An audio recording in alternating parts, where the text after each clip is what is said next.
هلمند ولایت کې د افغان ځواکونو تازه اقدام د طالبانو پر وړاندې افغان ځانګړو ځواکونو څنګه یو ځل بیا عملیات پیل کړي دي. هلمند کې تازه څه روان دي دلته یې موږ سره په دې ویډیو کې وګورئ. لیدونکو سلام، وخت مو په خیر. هلمند ولایت څخه راپورونه وایي چې د لاس څخه د وتلو سیمو کې نیولو لپاره یې بیرته عملیات پیل کړي دي تر څو هلته بیرته افغان ځواکونه میشت سي. له هلمند څخه راپورونه وایي چې افغان ځواکونه ناوې ولسوالۍ ته تللي او د نن سهار راهیسې هلته د سیمې پاکولو عملیات پیل شوي. خبریال وی پاڼې ته د ځانګړو ځواکونو یوې سرچینې ویلي ډېرې سیمې مو د وسلوالو طالبانو د شتون څخه پاکې کړي او افغان ځواکونه د نویو پوستو په جوړولو بوخت دي.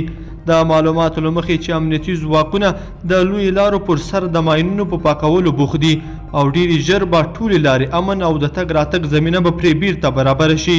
هلمند کې د تیرو څو اونیو را په دې خوا تاوتریخوالی زیات شوی او داسې ګمان کېږي له طالبانو سره به په دې جګړو کې بهرنیو وسلوالو مرسته کړې وي، ځکه څه موده وړاندې د هلمند والي ویلي وو چې د هلمند جګړه کې له طالبانو سره د القاعده او بهرنیو ترهګرو مرسته کړې ده.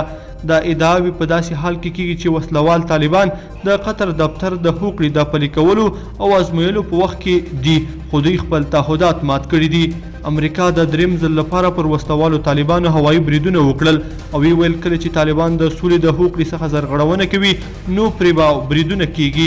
تېره ورځ میدان وردګ ولایت کې پر وسلوالو طالبانو هم هوایي بریدونه وشول. د طالبانو وروستی تاوتریخوالی د سختو نیوکو سره مخ شو او له دې ډلې څخه وغوښتل شول چې په افغانستان کې د جګړې کمولو لپاره لاس په کار شي.